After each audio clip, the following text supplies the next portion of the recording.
Bom, bom pessoal, sejam bem-vindos a esta aula. É, eu sou, primeiramente para me apresentar, eu sou Bruno. Eu vou estar auxiliando vocês nestas aulas, né, de cálculo. Eu estou tentando, vou colocar esses vídeos, provavelmente sem edição, no YouTube, para ajudar quem está nesta fase, né, que é a fase do cálculo. Cálculo, neste caso aqui, cálculo diferencial integral 1.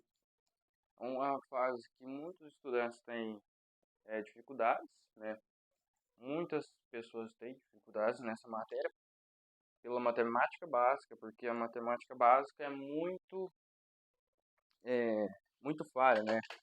É muito ruim a base, não é sólida. Bom, então a gente vai começar a nossa primeira aula pela noção intuitiva, apenas usando a intuição para definir limites, né? Depois a gente vai ver a noção intuitiva também de continuidade de funções. E no cálculo 1 a gente vai estudar funções definidas do real para o real. Todas as funções a gente vai estudar definida do conjunto dos reais para os reais. O domínio da função está nos reais e a imagem nos reais. Funções de uma variável apenas, né? Porque a introdução ao cálculo diferencial integral. E por que, né, esse nome cálculo diferencial integral? Eu vou mencionar porque é importante. Toda aula a gente começa assim, né,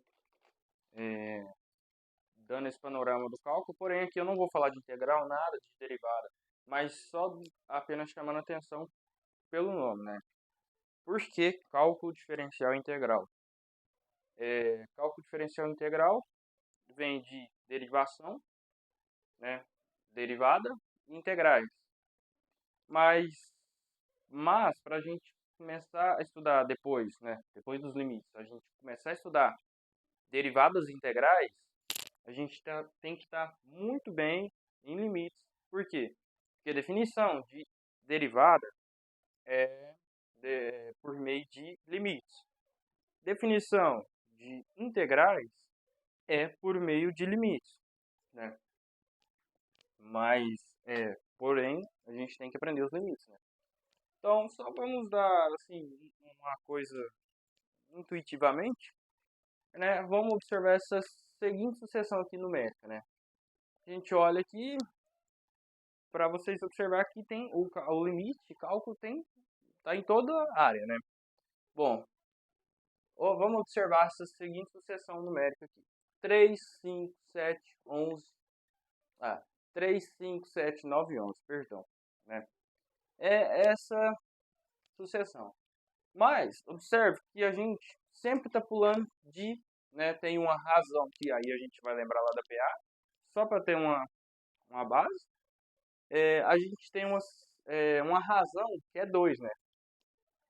De 3 para 5 a gente adiciona 2. 5 para 7, 2. Vai indo de 2 em 2. E quando eu uso reticências, eu quero dizer que isso é infinito, né? Isso aqui é uma sucessão de números infinitos. Mas vamos observar aqui. Observe que nessa sucessão temos, né?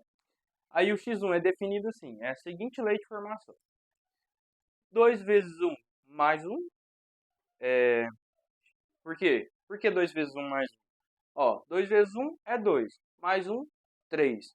Corresponde, então, ao x1 aqui, que é esse aqui, esse cara aqui é o x1.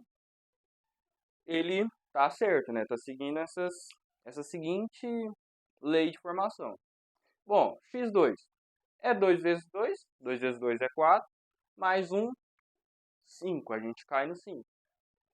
x3, 2 vezes 3, mais 1, ó, 2 vezes 3, 6, mais 1, né, 7. x4, 2 vezes 1, 10, mais 1, 11. Até xn, que é 2 vezes n mais 1. Esse xn é um genérico, eu podia chamar isso aqui muito bem de essa seguinte função, que isso aqui é uma função de 2x mais 1. Então, a gente tem a lei já de formação, né, dessa sucessão. Sempre eu tenho essa variável x, porque ela como é a variável independente, né, na verdade, que é isso aqui é y, que é igual a 2x mais 1, certo? Então, dependendo do número que eu quero, eu mudo o valor de x. Se eu quero o número 3, que corresponde né, ao domínio dessa função, perdão, a imagem da função, eu coloco, não, é o domínio mesmo. Eu coloco 1 aqui, como sendo o x, aí eu vou ter 2 vezes 1, mais 1, que vai dar o 3. E aí vai corresponder, né, vai ter a imagem, o y vai ser correspondente à variável dependente, né, porque esse aqui, o x, lembrando lá de função, é a variável dependente, independente, e o y é a variável dependente, né, porque depende de x. Então, x é o domínio, y é o contradomínio da função. Então, é isso, né? Então, a gente pode observar que cada vez mais, nessa seção, cada vez esses termos tornam-se maiores, né? Dado o número real qualquer, por maior que seja, a gente sempre pode encontrar na sucessão um termo maior. E é isso que a gente está encontrando aqui, né? A gente colocou essa primeira, o primeiro aqui, o termo, né? Primeiro termo, como sendo 2 vezes 1 mais 1, que dá o 3. E assim a gente vai subindo até atingir o infinito. Ou seja, a gente diz então que os termos dessa sucessão, ou seja, os termos desta sucessão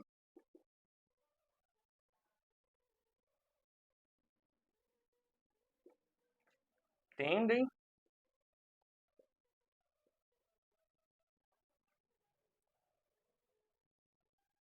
para o mais infinito, certo? Ou seja, o mais infinito, assim, eu coloquei mais infinito porque são números positivos. A gente está trabalhando aqui com números reais, mais reais positivos, certo? Então, por isso que eu coloquei mais infinito. Porque depois mais na frente, a gente vai ver que vamos estudar limites infinitos, limites no infinito. Aí a gente vai ter uma anotação aqui. Então, quando a gente tem esses termos tendendo para o infinito, a gente vai escrever assim. Esse n, então a lei de formação da função pode ser esse 2x mais 1 ou pode ser 2n mais 1. Vou usar 2n aqui porque a gente já estava fazendo essa anotação, certo? Então, quando a gente tem um n, ó, tendendo para um mais infinito, assim, aí eu vou, quando o n tende, né, para o mais infinito, a gente tem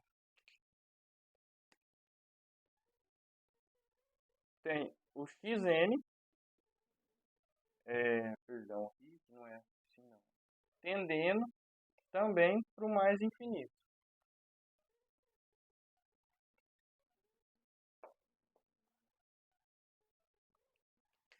Ou seja, quando a gente tem esse n tendendo para o infinito, ou seja, ele crescendo exponencialmente, né, exponencialmente, ele vai crescer tanto, tanto, que vai só aumentando essa sucessão. Por isso aqui eu mencionei aquela hora e menciono aqui novamente, recordo, né, na verdade, quando esse n tende para o infinito, ou seja, é um número tão grande quanto eu queira, o xn, que é o próximo, né, valor, vai também tender para o infinito. Então, a gente vai considerar essa função aqui, vamos considerar mais geralmente, então, vou até escrever aqui, Considere mais. Geralmente, é, considere mais geralmente a função. A função.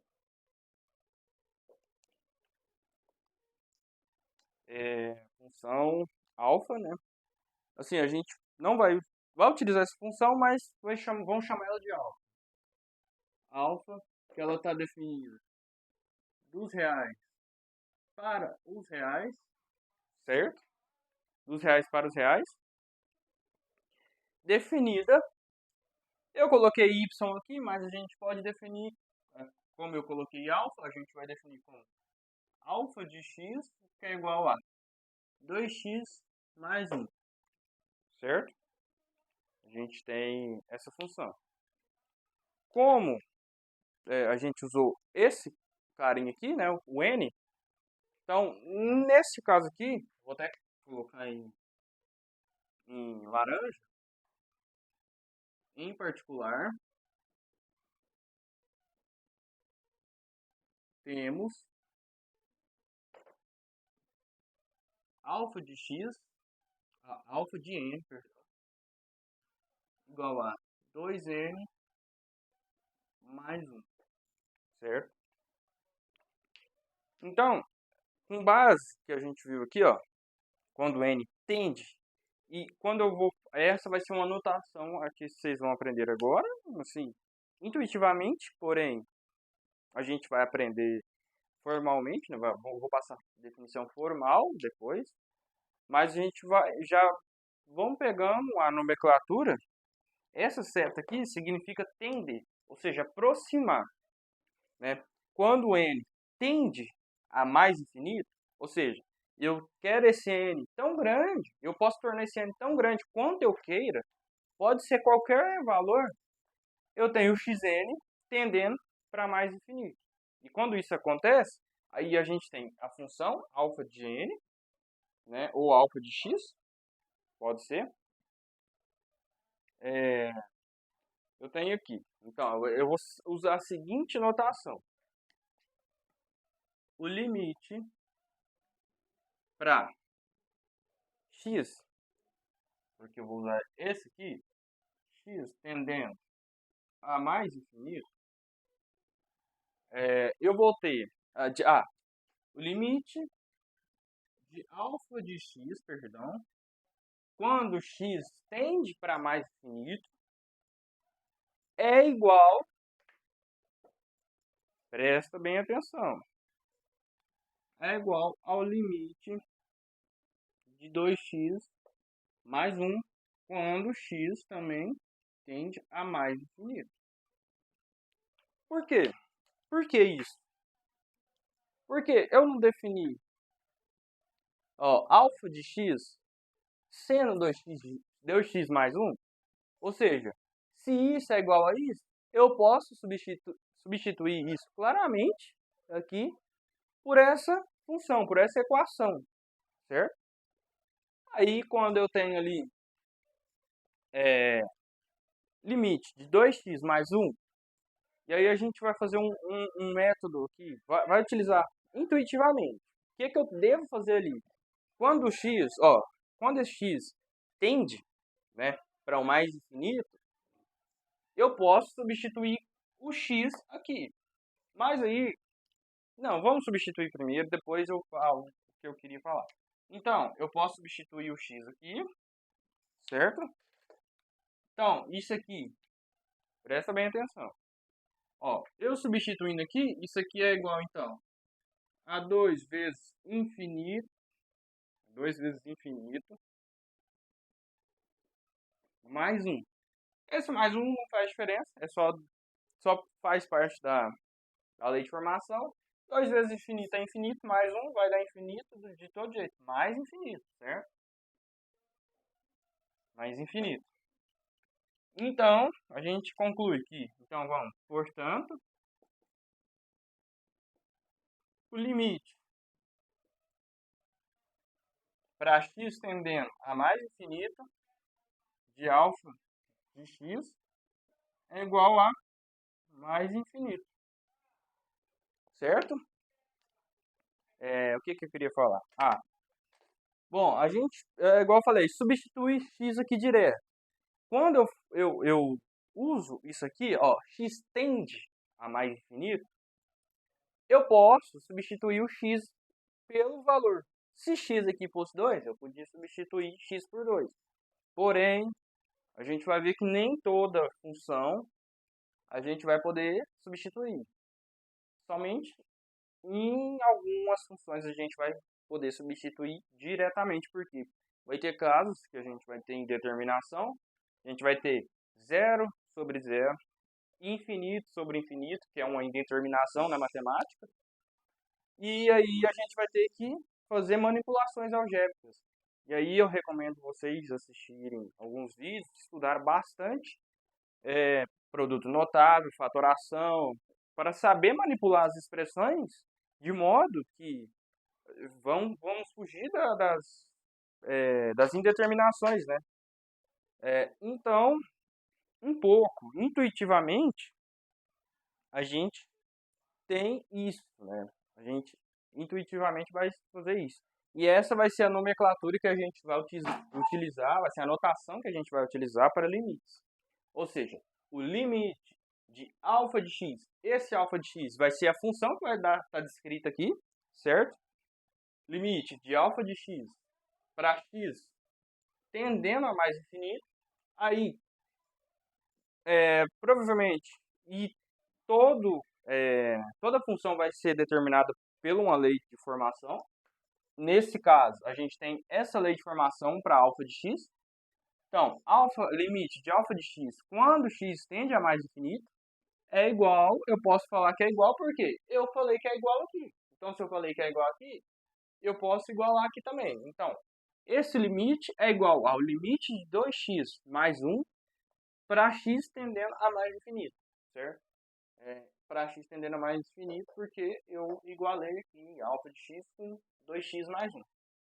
E calculei esse limite, e o resultado dessa conta é o mais infinito, certo? Depois a gente vai observar graficamente, depois a gente vai para definição, para a noção intuitiva também de continuidade em função, depois para as definições formais.